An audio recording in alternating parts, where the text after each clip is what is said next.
Welcome to the Seahawks Forever podcast, hosted by longtime Northwest sports journalist Dan Viens. News, reaction, and opinion. In-depth analysis on everything Seahawks. And now, here's your host, Dan Viens. Welcome to the Seahawks Forever podcast. And if that throws you for a loop, don't worry, nothing's really changed. It's just the continuation of the old Field Goals podcast feed. If you listen to that show, then you probably heard us talk about it. I'll just repeat briefly here. Vox Media got rid of podcasts on all their websites, but they did us all a favor, and they offered us the opportunity to keep the feed alive. And Brandon was doing so with the Seahawkers podcast. Dana had her hands in a whole bunch of other things, and so they let me take the feed. So it is now the Seahawks Forever podcast, but not a whole lot's going to change. It's me. It's the way I do things. It's going to be the same roster of guests. I'm still going to lean heavily at those guys at Field Goals and Dana and Brandon and Clinton and all the people that I met through that association will still be a part of this show. So don't worry about that. But we have some stuff to get to today and some stuff to talk about. I had to wait through the weekend for this switch to complete. There's just some technical issues, and it took a while for the feed to populate to the new site. That is done now. There was a chance that if I had done a show over the weekend, it might not have gotten out to you. It might have just kind of gotten lost in the ether. So let's just get to it because some things happened over the weekend since the last time we talked, right? The Seahawks have been very, very active in free agency. I'll talk a little bit about what I think that means. But just to recap, they signed Devin Bush, former 10th pick in the draft.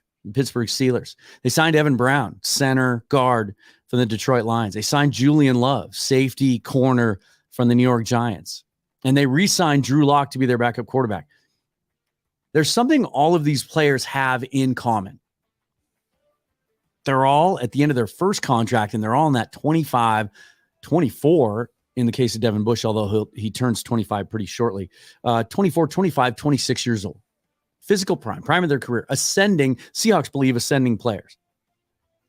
But we also have some breaking news to talk about today. The Seahawks made it official today. They have released veteran defensive tackle, nose tackle, Al Woods. And the timing of this is interesting, and I want to get into that. Because, first of all, what does it mean? The Seahawks have completely now, officially, rebuilt their interior defensive line.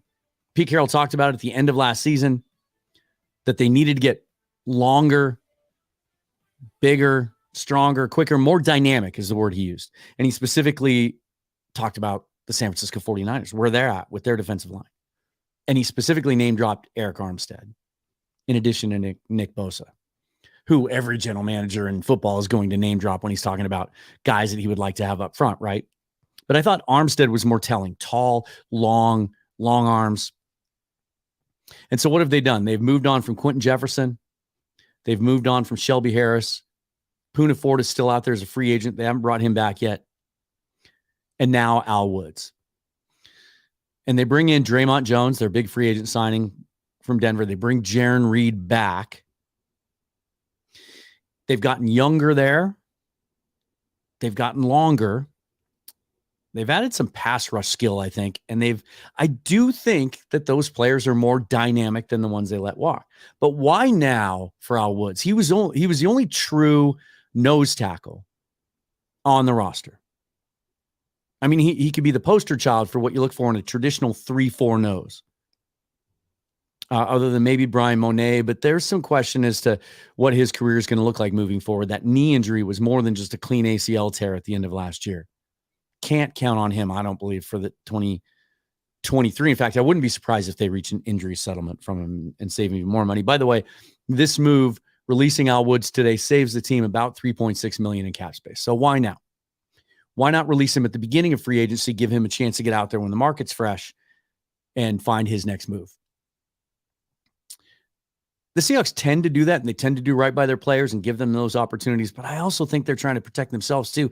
And I think they make these decisions in a fluid manner.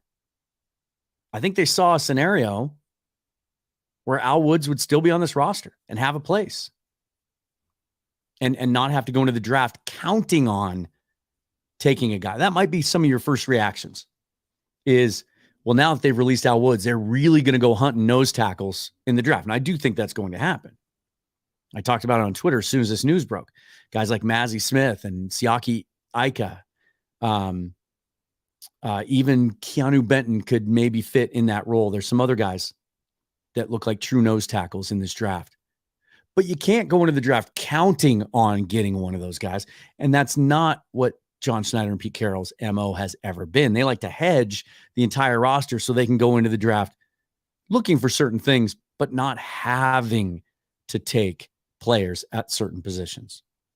They didn't release Al Woods today thinking it's okay, we'll just draft Mazi Smith at 20 or 37 next month, or Ika. They're not doing that. What we've seen for the last couple of weeks, what did we see last week? They released Shelby Harris and Quentin Jefferson pretty close together. And then came the announcements that they had signed some other free agents. I suspect there's a move coming and that they needed to free up this money in order to make the move. And I think it's one of two things. It could be someone we're not even thinking about, because John Schneider did say specifically last week when they had the big day at the VMAC and they signed all these guys to their contracts on that same day. Schneider went on his radio show, and I love that he's doing that, by the way, on Seattle Sports 710, because this time of year, he's usually very quiet. He usually only speaks at the required press conference at the Combine, and then they have a pre-draft press conference that he and Pete always do a couple of nights before the draft. So he's usually really quiet this time of year. But I love hearing him, even though he doesn't give us everything. He gives us some things, and to hear him speak on a weekly basis now is pretty cool. And one of the things he did on his last radio show is, first of all, he broke the news that we had signed Drew Lock. That was cool. They had literally just come to that agreement. Nobody else knew. But he also told the guys, I think it's Bob Stelton and Dave Wyman, former Seahawks linebacker. He said, hey, we're working on signing another defensive lineman. We're talking to some guys right now. We're working on that. A couple of guys since then have gone off the market, including the former Husky, Greg Gaines, former Husky, former Ram, signed with Tampa Bay. I thought he might be one of the possibilities. There's some other guys out there, Ashawn Robinson and some other players that might fit. But what if it's Poona Ford? What if it's bringing Poona back? He's been out there now for 2 weeks, hasn't signed with anyone. Very little. There was a report yesterday that maybe Buffalo was looking at him, but I don't think he's made any visits yet. And there's been very little buzz. Remember, Poona's not that traditional size. Barely 6 foot, if that. But his strength is his lower half and his leverage and his ability to play that nose tackle. And Pete talked last year about how they played him out of position. They played him at defensive end, and it just didn't work. Three tech, 5 tech. They were asking him to do things that he wasn't built to do. So what if this is a sign that maybe Poona's on his way back? Just a thought. Also, obviously, everyone on a daily basis now asking what's going on with Bobby Wagner. Is he coming back? Could this help? KJ Wright went on his radio show this morning and was asked about that. Obviously, KJ and Bobby are close, good friends. KJ came out to hang out with Bobby when he was up here on his bye week during the Ram season. KJ specifically said, we need to get Bobby back. We need this walking Hall of Famer back here. He was asked, do you have any insight? He said, not really, other than to tell you that he's going to wait as long as he can in this market to see if he can leverage it for as much as he can. This might be the last significant contract of his career. He's got to make sure he takes the right deal. Remember, he's acting as his own agent as well. But he also did acknowledge that, hey, there's mutual interest. Bobby'd like to come back here. The team wants him back. It just has to work for both sides. So maybe this is a precursor to that as well. But one way or another, I would imagine, based on what we've seen so far and the way the Seahawks do this, that we might see another corresponding move soon. Again, Al Woods released today, 36 years old, 12 years in the league. He took 2020 off. He was one of those guys that took that COVID year off. I almost forgot about this. Played 2 games with Seattle back in 2011, his second year in the league. He's been here continually, though, since 2019, except for the year off. 4.5 sacks over that time, 12 tackles for loss. Great locker room leader. And again, it saves $3.6 million against the cap. What I found this interesting as well. I want to talk a little bit more about what KJ Wright said on his radio show and respond to that, because he was asked how he felt about free agency so far, and he had some positive things to say for the most part. But he also talked about on offense. He said, bring Bobby back. And he said on offense, we need another receiver, need another weapon for Geno, a guy that can work the middle of the field, right? Go against linebackers, which fits right in with what the rest of us have kind of seen as a potential draft priority.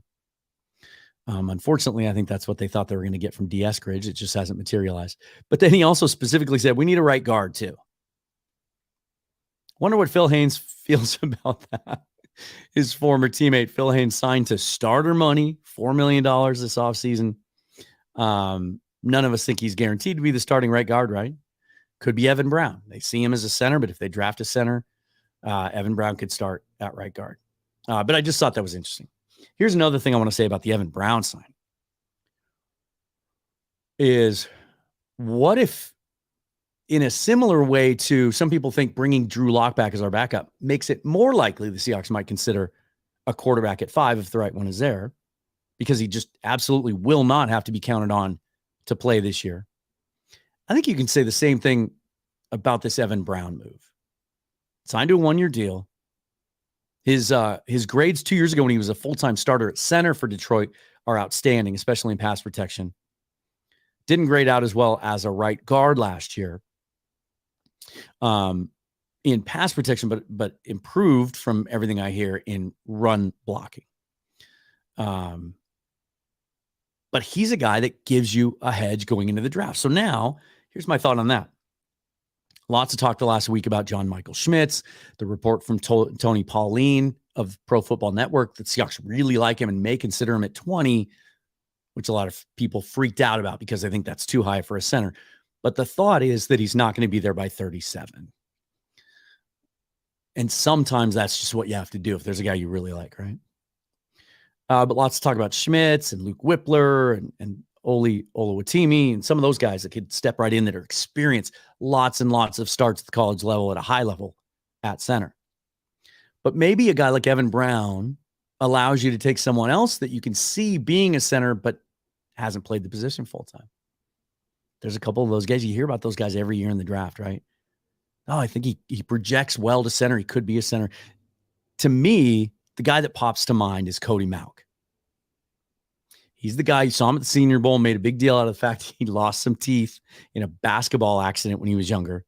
6'5", 302 pounds, out of North Dakota State. Played left tackle, former tight end, played left tackle for them, was outstanding in the Senior Bowl. And at the Senior Bowl, he worked at every single position along the line. Played tackle in the game mostly, but played guard and took some snaps at center. And what makes this intriguing to me is he grades out as one of the more athletic of this center group. There's some good centers out there, but none of them match the athleticism of Mauch. When you look on Mock Draftable, his length is only in the 5th percentile, but that's as a tackle. His length translates well to the interior offensive line. You look at his athleticism at 6'5", 302. His 3-cone time was in the 93rd percentile. His short shuttle in the 84th percentile. His 40 and his bench, 82nd percent. So he's strong, he's quick, good lateral movement, and he's nasty. It's one of those dudes that rolls his jersey up, lets his belly hang out. Who's the dude last year that Denver drafted that we all liked that was a safety? I can't remember his name right now. Same kind of thing. But he just has that nasty attitude. He's got long red hair coming out of his. It's fun to watch him play football. I just wonder, it may open up that possibility of a guy that maybe they don't think is ready to play center right away in the NFL. Could play guard right away. So maybe it brings a guy like that into focus. Also love the Julian Love signing. And we've talked about this on the show, I think, quite a bit over the last 6 weeks.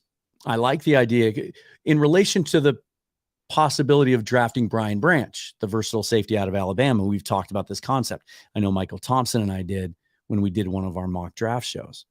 A guy that can play safety long-term if something happens to Diggs or if Adams doesn't come back to be what he was or if Neal gets hurt again. Love has played at every single position.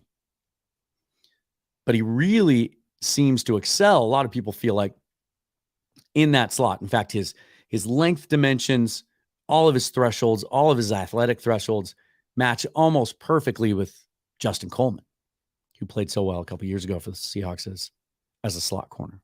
Was on the roster last year, but didn't play because Kobe Bryant, who was drafted out of Cincinnati in the 4th round, was.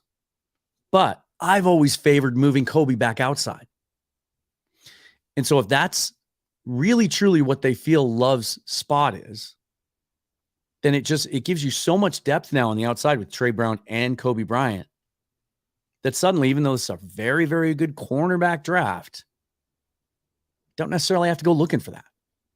Could pass on it if your spot on the board comes up and there's another position that maybe is a bigger need. I know John keeps saying best player available, but come on. They obviously consider need. And it just kind of makes that less of a need. And when you do mock drafts, man, if you can pass on corner, really opens up a lot of possibilities as you get to the day 2, especially with some of the other needs they have. And then my thought on bringing Drew Lock back, I talked about it with Dana a couple of weeks ago, that the way Geno Smith's contract was structured and how team-friendly it is, everybody's immediate assumption was, well, that makes it more likely they're going to take a quarterback at 5 because you can move on from him after a year or 2 if he's not performing up to expectations and you want to move on to someone else. That same theory applies to bringing Drew Lock back. They have said from the day they acquired him that they like him, they see the upside, they think he can be a winning NFL quarterback. Those comments didn't waver throughout the year. They loved how he conducted himself in practice, how he embraced the offense, how he worked with Shane Waldron, what kind of teammate he was. First thing out of Schneider's mouth when he came up and announced that they had signed him on that radio show was, what a great guy. What a great day for him. What a great guy. Drew Lock even talked today. They made the signing actually official. He put pen to paper. Talked a lot about how he watched what Geno did last year to resurrect his career and sees that path for himself. And so, yes, do I think they could still take a quarterback at 5? Of course. And of course, if there's a guy there that they think can be a franchise quarterback, you don't get opportunities to draft in the top 10 very often, then it makes all the sense in the world. And I will sit here on draft night if that's what they do, and I will defend the pick because I get the reasoning behind it. I just don't think it's necessary now. And I think I'm going to talk in just a second about where I think it fits into the big picture. I think there's an opportunity to do something this year, and that pick can be used to get more immediate production out of. They also gave Drew Lock $4 million guaranteed, which is the most money they've ever given to a backup quarterback. Geno Smith never even had $4 million guaranteed in the 4 years that he was signed on one-year deals. So let's talk about how I think that affects the draft a little bit more. Obviously, all of these picks or these signings impact the draft, right? The more good players you have in your roster at certain positions, the less likely it is they're going to use a high pick to take someone at that position, unless they just feel like this is an elite player at tremendous value. This pick, we can't not pick him. I've had this conversation a lot with people online about the idea of trading down from 5. And the general consensus among the fan base seems to be that somehow after the 5th pick, there's this massive cliff in quality. And I understand where that comes from. I get it. Because for the last few months or however long you turn your attention to the draft, and however intense the attention is that you give to it, maybe it's just in passing, maybe you look into it a little heavier. But the consensus has been for months that there's 2 slam dunk quarterbacks in the top 5, 2 high ceiling quarterbacks that are a little more projects, Jalen Carter, Will Anderson. That's it. And then you take that group of 6 and fans have their own opinions. They have their own opinions about Anthony Richardson, whether he should be drafted in the top 5, or Will Levis. And now the opinions are varying on Jalen Carter. Is he still a top 5 pick? He settled his court case this week, pleaded no contest. A lot of people have come at me and said, hey, isn't that a positive? Doesn't that mean that he's taking accountability for what he did and it's behind him? There's no more legal things. Look, my issue with Jalen Carter, and if you have any questions, go back and listen to the last episode, haven't been about the legal stuff. It's how much does he love the game of football? And that is the number one criteria, non-physical criteria on John Schneider and Pete Carroll and their scouting staff's ledger of what they put weight on when they're grading these prospects. They talk about it all the time. This guy loves football. He's committed to it. He lives and breathes it. He won't let anything come in between him and his dream of being a great football player. And he wants to be great. And every day he goes on the field, he makes it known. There's no question. I question whether Jalen Carter loves football enough to make it a priority. That is my issue with him. But regardless about how you feel about that, I don't want to repeat that debate. He's not a slam dunk top 5 pick anymore. So I get this a lot. Well, they need to take a quarterback or they need to take Will Anderson at 5 if he's there. That's just it, because that's the value of that pick. It's terrible after that. I disagree, but that doesn't even really matter, and that's not my point, because NFL teams disagree. And the Seahawks are going to stack their board in such a way that they're going to have a group of players that they feel good about. And if the board falls a certain way and they get to 5 and they take the 4 names off the board and they look at what they have left, they look at maybe their next 4 or 5 guys. If they think that those players are graded evenly with their grading system in their minds on their board, and Vegas calls or Atlanta calls and gives them something of great value to move up to that pick, they're going to move down. That's how it works. If they're sitting at 5 and there's a guy that's grade on their board is 6 points higher than the next guy, then they're going to stick and pick. That's if they're true to their board. I do think that the signings that we've seen so far in free agency give them so much more flexibility. You don't have to go into the draft. This is another thing I'll say real quick too. I get a lot of this from people that want to talk draft with me, and I'll talk draft all day. If you've debated with me or engaged in any way on Twitter, you know that I love to talk draft. But there are so many people out there who feel like the way to go into a draft is thusly. We need a defensive lineman at 5. We need an interior offensive lineman at 20. Then we need an edge player at 37. And then maybe a receiver. You know what I mean? It's not how it works. And that's not how any football team does it. It's not. So I would challenge you, if that's the way you feel, do these simulators. Try different ones too, because they all have different algorithms and different boards. And try to be open-minded and see these different combinations, because it's how it happens. Teams go into drafts with a perfect scenario in mind. Of course they do. It almost never goes that way. They have to be able to adapt. It's a process. It's fluid all the way through. I'll finish with this today. Here's why I think there's a very good reason that the Seahawks are being more aggressive than we've ever seen from them in free agency. More assertive, more proactive, more targeted in what they're doing. They don't give a shit about compensatory draft picks, as they shouldn't. I think a team trying to win shouldn't care about next year's compensatory draft picks. And the teams that play that game, I think, do so to a fault sometimes. But I think the Seahawks see 2 things. Number one, they feel good about their roster, and they think even with how poorly that front 7 performed last year, they feel like they can fix it in this offseason. The offense is going to be good enough.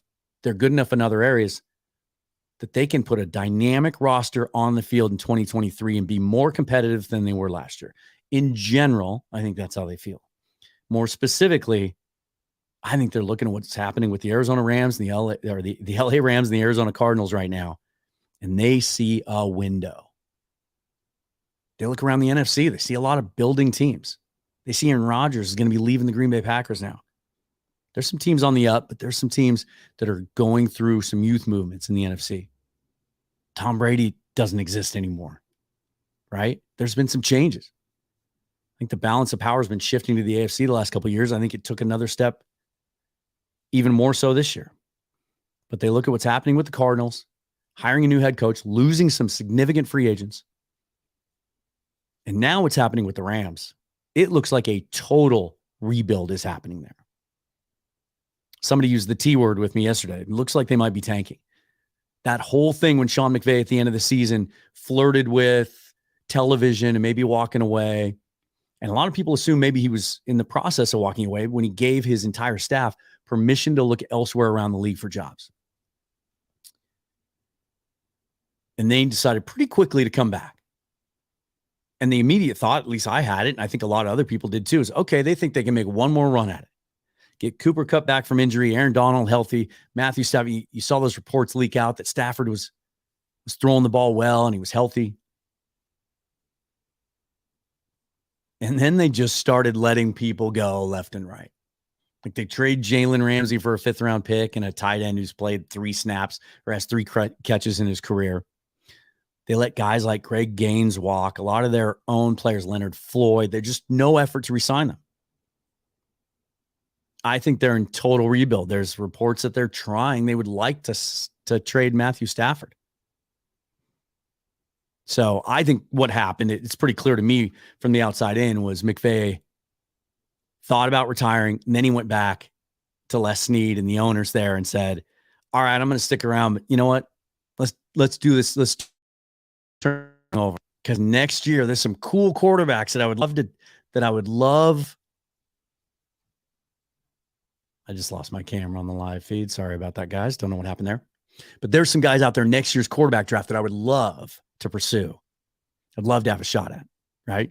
Drake May, Caleb Williams, potentially Quinn Ewers, Michael Penix. I go on and on. There's a bunch of guys. We've talked about that before. We'll talk about it again. I think the LA Rams are in total tank mode. How does Aaron Donald feel about that? And when are we going to start hearing the Aaron Donald trade rumors, right? I'll bet you, not a betting guy, but between now and the draft, you'll hear something about that. Like if somebody wanted to come along and offer a couple of 1st-round picks for Aaron Donald, you think the Rams would listen to it now? I don't know. Maybe not. He's such an iconic player. Maybe he's one that you just hang on to. But how happy is he going to be to go through this? But I think the Seahawks are seeing that. And not that they weren't going to go out and try to improve the team in free agency somehow this year anyway, but maybe that's why they were a little more aggressively pursuing their moves this offseason. Remember, the day they signed Draymond Jones, they were trying to sign Zach Allen also. Imagine if they had gotten that done. Might not have seen Julian Love come aboard or Devin Bush. But that would have been huge. That would have been probably the biggest story in the NFL that day. Speaking of Devin Bush, I didn't touch on him. I'll get to him before we leave. Lots and lots of mixed feelings about that signing because of the reaction from Pittsburgh Steelers fans. I think Devin Bush was kind of our Cody Barton. Steelers fans hated his performance the last couple of years, felt like he never came back from that ACL injury, that he lost his explosiveness, that he was afraid to tackle. Even though he only had 8 missed tackles last year, had a 1.8% missed tackle rate, one of the best in the league, but that he had lost that dynamic, explosive nature that made him such a beast. Go watch Devin Bush highlights from his time in Michigan. Holy shit. But 24 years old. He's one of those guys that usually you don't want to judge players by their highlight reel, right? You want to watch full game tape, watch their good and their bad. But Devin Bush is a guy that go on YouTube. You can find it. There's about a 5.5-minute highlight reel of Devin Bush 2022 Pittsburgh Steelers highlights. And you see a player there. You can see the instincts. You see the way he works through traffic better than Cody Barton did. Maybe better than Jordan Brooks did. The way he takes on and sheds blocks. There's some good technical aspects to his game.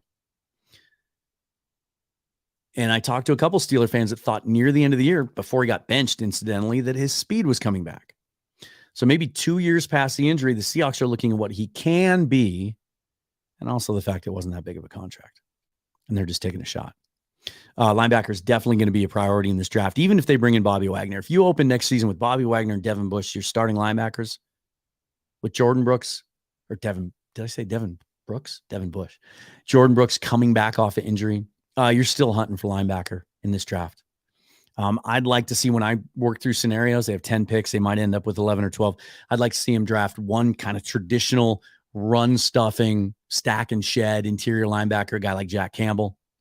And also one that can run and cover and be more versatile, a guy like Drew Sanders or Dan Henley or Dorian Williams out of Tulane's the other guy. There's some questions about his ability to step up and play the run, but not his ability to cover. And in this day and age, with as much nickel and as the Seahawks are probably going to play, as most teams play, I'd like to see him add one of those guys as well. So those are my thoughts for today. We'll see what happens with the Al Wood signing. If anything, it may have just been a corresponding move to Drew Lock officially signing his contract today. And remember, too, that whatever you see for the available cap space numbers, those are never updated that quickly. If you go on Over the Cap or Spot Track today, it says about $11.5 million. But they don't have the Bush or the Love signings on there yet, which is odd because it's been 5 or 6 days. But you play around with those calculators and you see, oh, they're running out of cap space. Remember that $10, $11, $12 million that they'll need to sign their draft picks. They don't have to account for that until they sign their draft picks. You can spend that money. You can get down to $0 in available cap space tomorrow.